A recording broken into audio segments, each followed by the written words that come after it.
नमस्कार। आज हम एक बहुत ही दिलचस्प कानूनी मामले पर बात करने वाले हैं, सीधे कलकत्ता हाई कोर्ट से।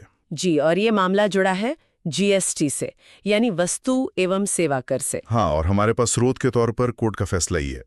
तो मुद्दा यह है कि अगर कोई जीएसटी के फैसले के खिलाफ अपील करने में थोड़ी सी देर कर दे तो क्या होता है?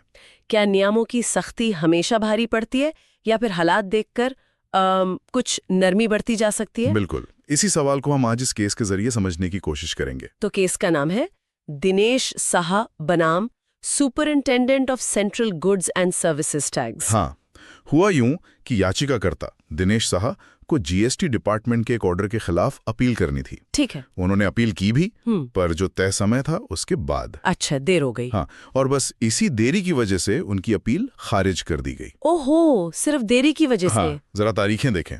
ओरिजिनल ऑर्डर आया था 6 फरवरी 2024 को। 6 फरवरी, ठीक है। और अपील फाइल हुई 25 जून 2024 को।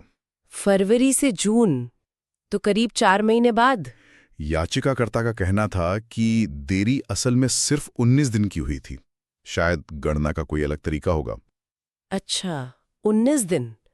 और उन्होंने कोई वजह बताई इस देरी की? हाँ, वजह बताई। कहा कि वो अपने बिजनेस के काम से मेघालय गए हुए थे और उनके पिता, जो शायद उनके काम में मदद करते हों, वो उस वक्त पश्चिम बंगाल में थे। तो मतलब कोऑर्डिनेशन नहीं हो पाया होगा टाइम पर। हाँ, उनका यही कहना था कि इस वजह से कागजी कार्रवाई समय पर पूरी नहीं हो पाई और अपील फाइल करने में देर हो गई। अच्छा, पर फिर जीएसटी अधिकारियों ने क्या कहा?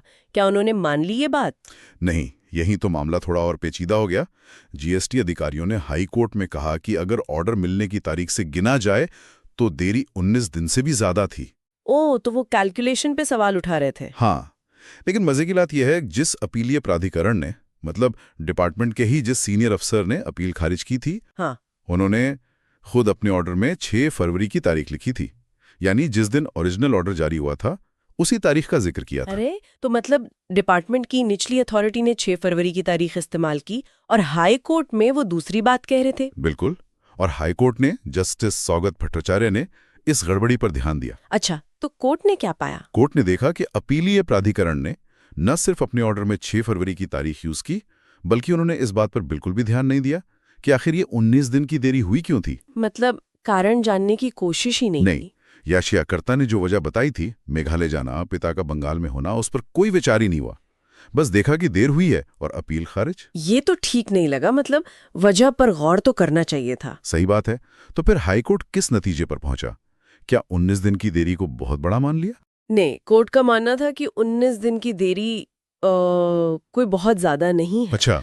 खासकर तब जब याचिकाकर्ता ने उसकी एक वजह भी दी थी, भले उस पर विचार नहीं हुआ। जी। जस्टिस भट्टाचार्य ने साफ कहा कि अपीलीय प्राधिकरण का यह फर्ज था कि वो देरी के कारण पर विचार करते। सिर्फ एक टेक्निकल ग्राउंड पर बिना वजह जाने अपील खारिज करना सही नहीं था।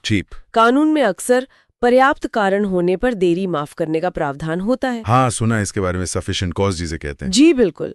और यहाँ कोर्ट को लगा कि पहली नजर में वजह ऐसी थी जिस पर विचार होना चाहिए था। तो इसका मतलब याचिकाकर्ता को एक और मौका मिला? हाँ, उनकी अपील वापस जिंदा हो गई। हाँ। हाईकोर्ट ने अपीलीय प्राधिकरण का वो आदेश रद्द कर दिया जिसमें अपील खारिज की गई थी। अच्छा। अपील को फिर से बहाल कर दिया गया। और आगे के लिए क्या निर्देश दिए कोर्ट ने? कोर्ट ने साफ निर्देश दिया कि अपीलीय प्राधिकरण अब इस अपील पर गुण दोष के आधार पर फैसला करे। मतलब मेरिट्स पर, केस के तथ्यों पर। हाँ, अब मामले के फैक्ट्स देखे जाएं, सबूतों पर विचार हो और फिर फैसला लिया जाए।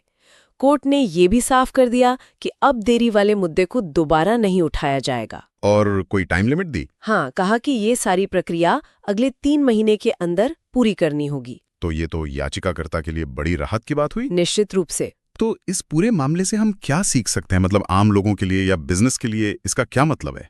देखिए, ये मामला एक महत्वपूर्ण बात सिखाता है कि अदालतें कभी-कभी जो प्रक्रियात्मक नियम होते हैं उनकी सख्ती से ऊपर उठकर भी देखती हैं।